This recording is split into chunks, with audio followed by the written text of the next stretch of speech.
Hello everybody and welcome back. We're working on material, these three painting demonstrations, and today we're working on reflective metal.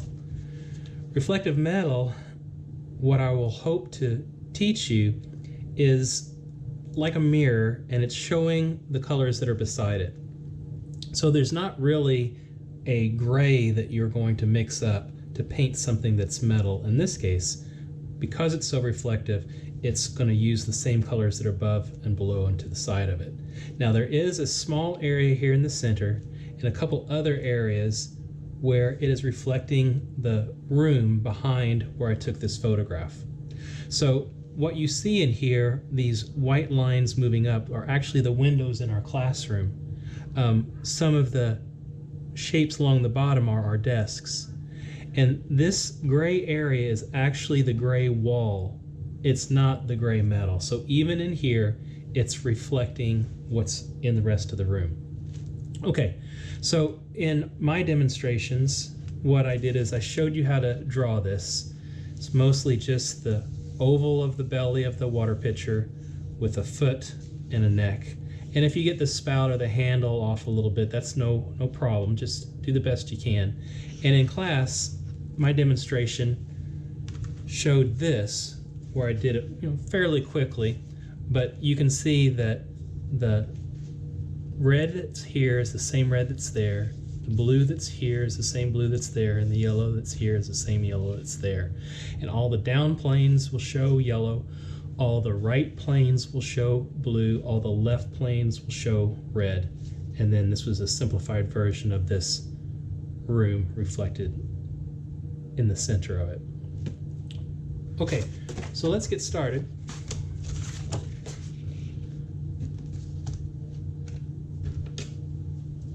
We'll draw this out. Again, we're going to have an oval for the body of the water pitcher. There's a foot of it so it doesn't roll off the table. You want that to be curved at the bottom, not a straight line. And then it tapers in a little bit. And then it curves out where the spout is and where the back of the pitcher meets up with the handle.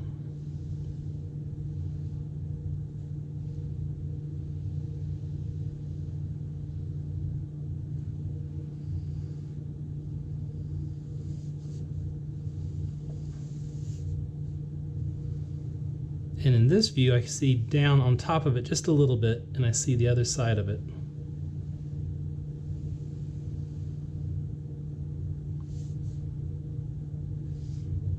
There's a cast shadow on the floor. And the handle creates this sort of small cast shadow. I have the floor meeting the wall here, the floor meeting the wall here, and the two walls meeting right there.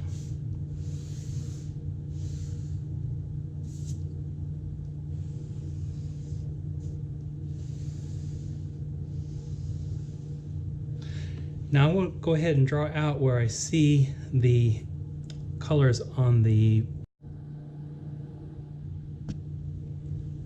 and you can see the yellow comes up just a little bit higher than the line, and then the line almost goes in a straight line across here, straight up and straight up.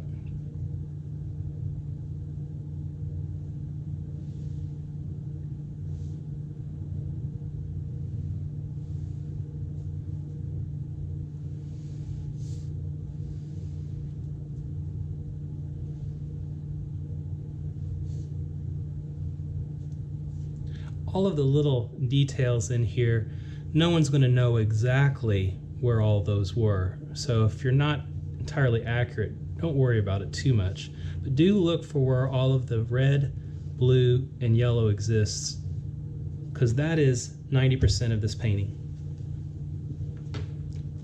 So I'll start to mix up some color. I'm going to start on the left-hand side, move down to the yellow, and then over to the blue last.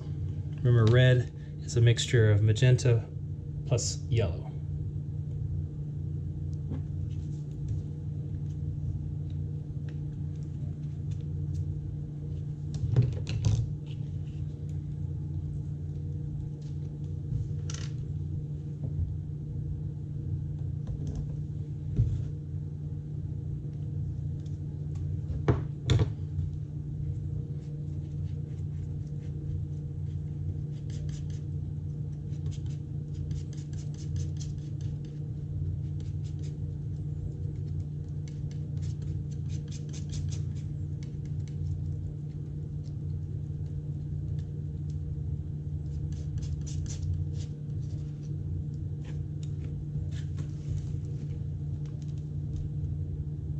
Still a little bit of a crimson, so I'm going to add a little more yellow to it.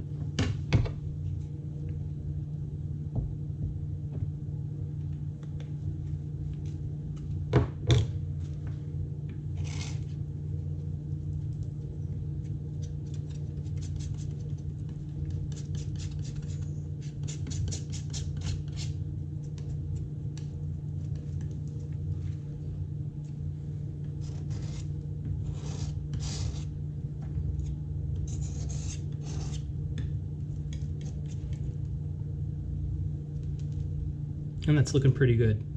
Now, my paint is in a pure form and it is a shade on the page. So I'm going to add just a little bit of black to it, but not very much. And then what you'll find is there's red also here on those up planes, and then there's red that's reflected in here. And the camera adjusts some things for contrast. This really intense bright light in here may have had the camera adjust the aperture, so this is just a little bit darker than it looks with our eyes in the classroom. But I'm going to be painting this pretty much the way I see it for this demonstration.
Now, while our paint is live, meaning still workable on the palette, we want to be able to use it where we see it inside. Now, what happens is that we're seeing a little bit of this red, but it's quite a bit of a shade darker. We see it just the way it appears on the wall over there in this spot, and in that spot just a little bit lighter. So I'm going to be working with tints and shades in those three areas. There's also red down here at the foot, and there's also a little bit of red over here on this handle. So again, we're going to be painting almost 90% of this painting red, blue, and yellow.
in this area right in here and a little bit right in here, it's a little bit lighter than the shade that I've mixed. So I'm gonna go back over that and correct that right now while my paint is live.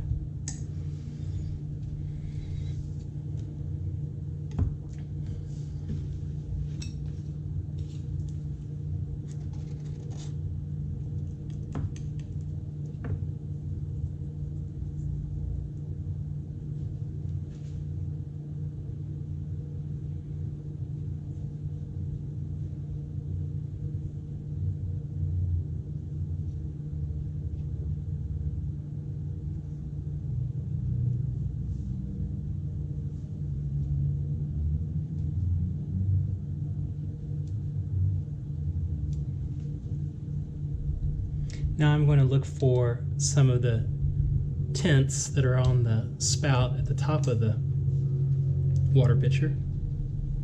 And just a tiny amount of white to that.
And there is also some shadow in that.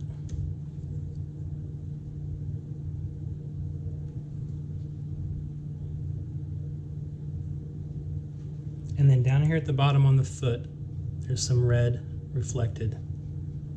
It goes about 3/4 inch in, and the blue will be on the opposite side. The blue is so dark it's hard to see. So that should be all the red I need, at least for now. I'll move on to yellow.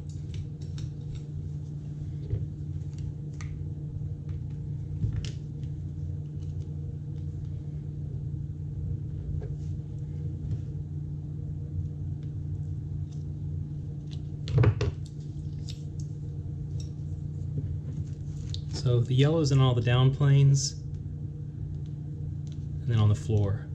Maybe a little bit of white added here because the light is so bright there, and a little bit of black added in the shadows, and that's that shadow that's right there.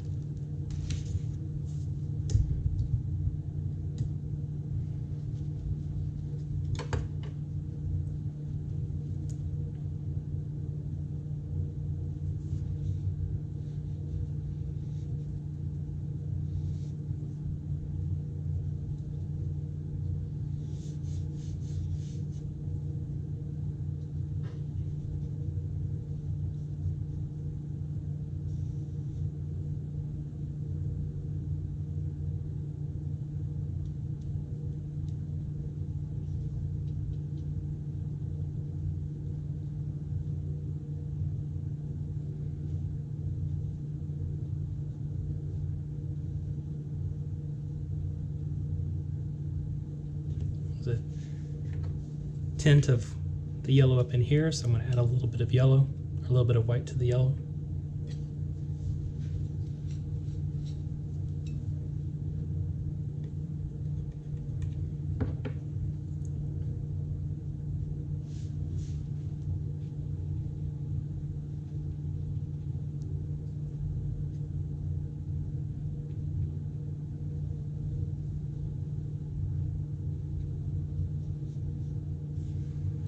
And then I'm going to look, while I've got this light yellow, I'm going to look for where all it goes in these areas and paint that in.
So those should be all of my light areas of yellow. Now I'll come back with shadow.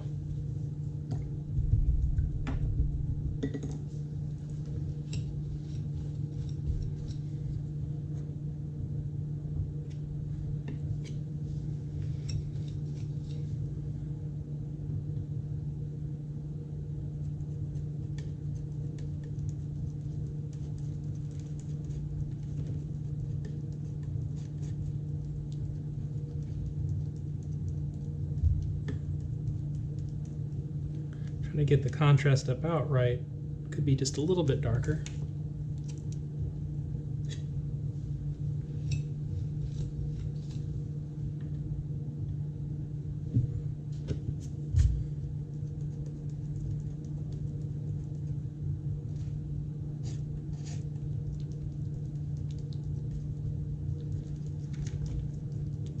Because this black is a cool black, meaning it's bluish, it turns the shade of the yellow in the direction of a kind of greenish, and in the photograph it's more of a brownish, but we're just going to work with what we have.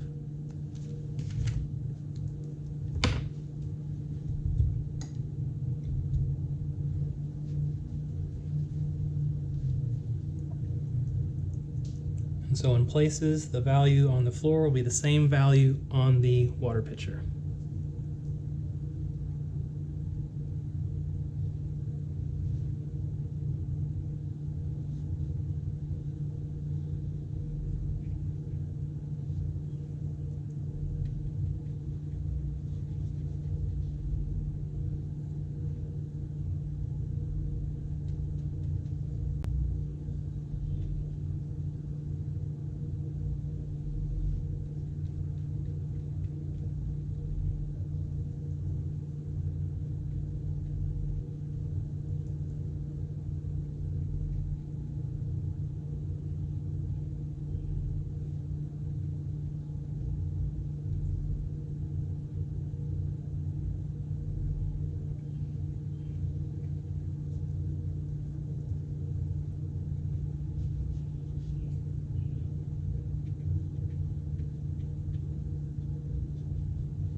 So that same shadow will be in spots up here.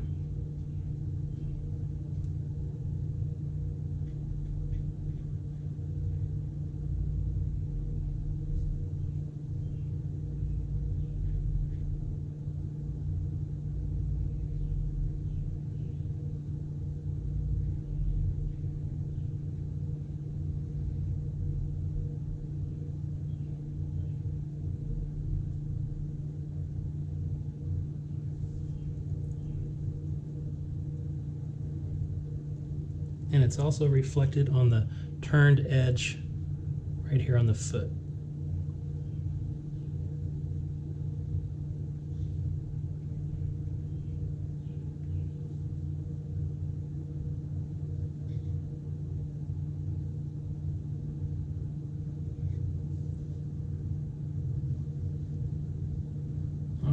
That should be our yellow for now.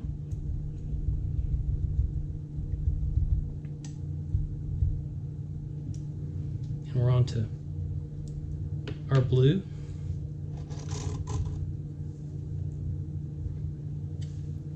Remember, the cyan that we have is not the typical traditional blue of the primaries.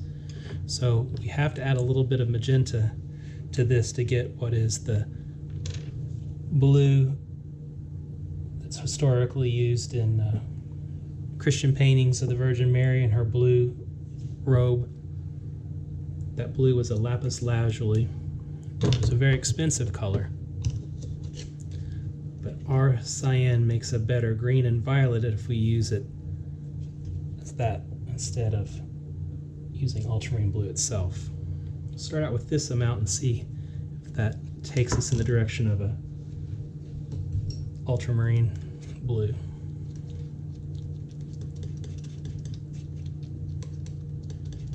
We don't want to go so far as to be a violet.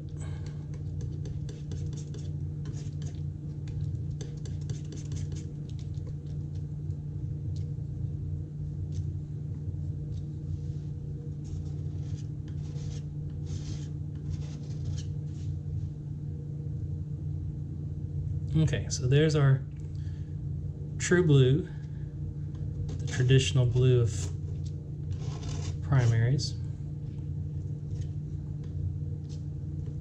And when I compare it to the blue that's on the wall, it could have a little bit of a darker shade, and that is because of the bright reflections that are in here, making everything else seem a little bit darker.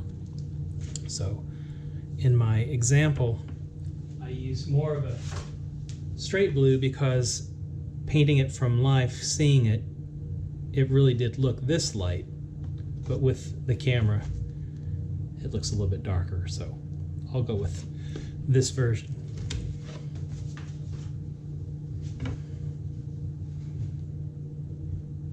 Add some black to it.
So we finished our wall.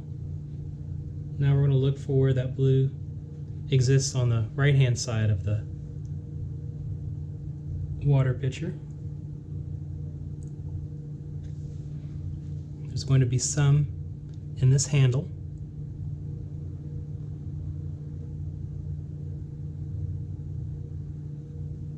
There's going to be some in the foot.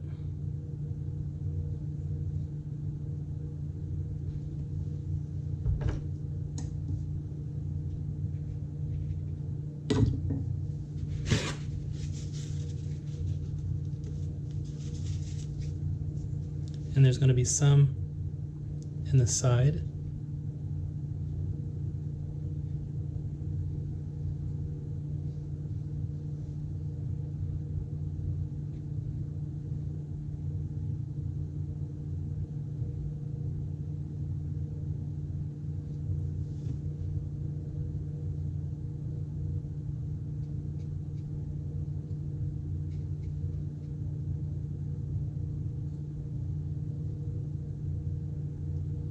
And just like on the red side, it was a little bit darker along the edge.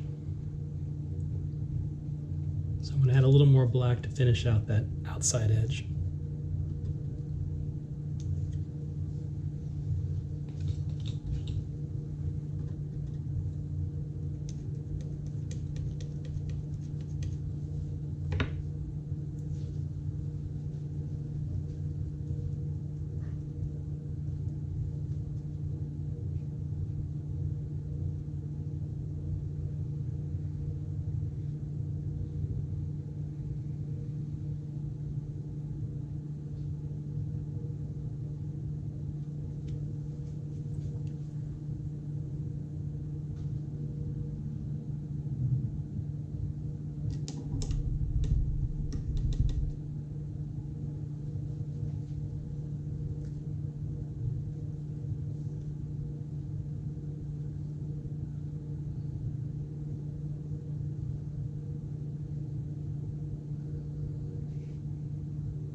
All right, and now we're getting into the room being reflected and some of the highlights that are on the metal.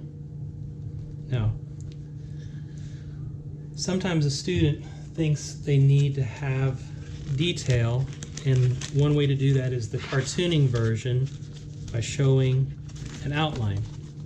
Now this is a student's version here, not too bad, but this gray that she felt like she needed to have on there as an outline created a hard sort of cartoon contour that really sometimes just a value meets another value, and there doesn't have to be a line around it. Now in some cases a shadow does look like a line, and so here there's the place where the metal rolls under, and there's a dark line there where it sits on the table. That looks like a line, but it is a shadow, so I'm going to be putting that in there. There looks like a line here, but that's the handle being reflected right there on the edge. So there's a few places on there that it looks like I'm outlining, but I'm just showing the shadows and the highlights that are actually on there.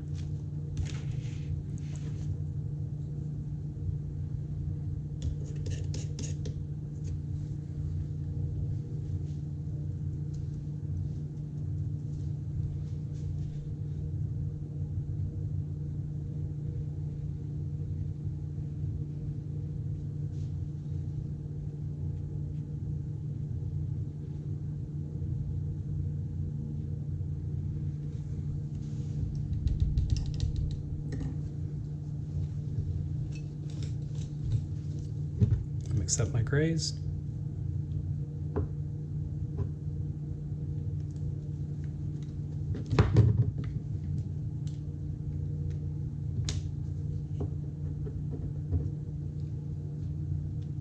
I'm going to do my darkest grays first and then paint towards light, with my highlights being the last thing I put on there.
And now for my highlights.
All right.